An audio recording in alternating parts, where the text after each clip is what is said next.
मी आज एका शेतकऱ्याकडे जे आपले परमानंट मागच्या वर्षीपासून औषधी वापरत आहेत नरेश कृषी केंद्र या कंपनीकडून, आपण त्यांना म्हणजे दर 6 दिवसांनीच व्हिजिट देतो. पण आज आपण यांच्या आज तारीख वगैरे यांना विचारू या कोणता महिना आहे बा म्हणून. नमस्कार सर. नमस्कार जी, नमस्कार जी. काय नाव आहे तुमचं? होमराज रतिरामजी नेरुळकर, मुक्काम भोवरी, पोस्ट निहारवानी, तहसील मौदा, जिल्हा नागपूर. अच्छा, ते तुम्ही भोवरी या गावच्या? भोवरी या गावचे आम्ही रहिवासी आहोत. तालुका मौदा? मौदा. मौदा. कधीपासून औषधी घेता तुम्ही नरेश कृषी केंद्राकडनं?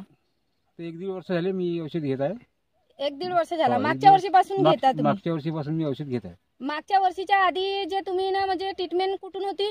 माझी ट्रीटमेंट दुसऱ्याकडून होती. त्याची माझी ट्रीटमेंट काही बरोबर होती नाही, तर त्या कारणाने मी बाग कमी केला होता. आता तुमची औषध मिळाल्यापासून मी भरपूर बाग वाढवला, कारण रिझल्ट भरपूर आला मला. आणि अशी औषध मला कधी मिळाली नाही, पहिल्यांदाच पाहिजे आहोत मी. आणि आता किती तारीख आहे सर आज? आजची 6 तारीख आहे, 6 डिसेंबर. 6 डिसेंबर म्हणजे 6 तारीख आहे आणि 12वा महिना आहे. आपण दुसरा प्लॉट पाहू शकता, साईडलाच आहे. तर पूर्ण आता दुसरे जे प्लॉट आहेत ते काय म्हणतात?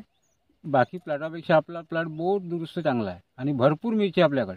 मिरची पण पाहू शकता आपण. यांना जास्तीत जास्त यांना आपण super power star, super power वीर आपल्याकडे मिरची आणि भरपूर आहे. आणि प्रत्येक वेळेस वेगवेगळी औषधी यांना आपण सर प्रत्येक वेळेस वेगवेगळी औषधी राहते तुम्हाला. हो, पाहू शकता.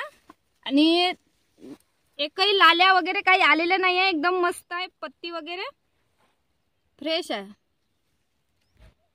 काय वाटते तुम्हाला नाही औषधीबद्दल? औषधी बहुत चांगली औषधी आहे. याच्यापर्यंत मी मारली पण मला काही आराम मिळाला नाही, पण आता हे पहिल्यांदाच मी तुमच्याकडून घेतली 1 वर्षापासून, तर बहुत आराम मिळाला. मी 1.5 एकराचा 3 एकर बाग केला आहे आणि माझी पण अजून इच्छा आहे का अजून 1.5 एकर समोरच्या वाढावा का बा.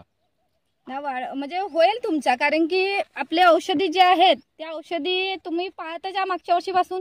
कारण की आता जो साईडचा बाग आहे त्याच्यावर एवढा लाल्या वगैरे ना, आता लाल्या माईट थ्रिप्स एवढे वाढले आहेत, पण आपला प्लॉट एकदम काळा भोर आहे. बरोबर आहे सर? नाही, भरपूर मिरची आपल्याकडे, भरपूर उत्पादन, कमी खर्चामध्ये बहुत माल निघून राहिला आणि झाड बहुत फ्रेश आहे.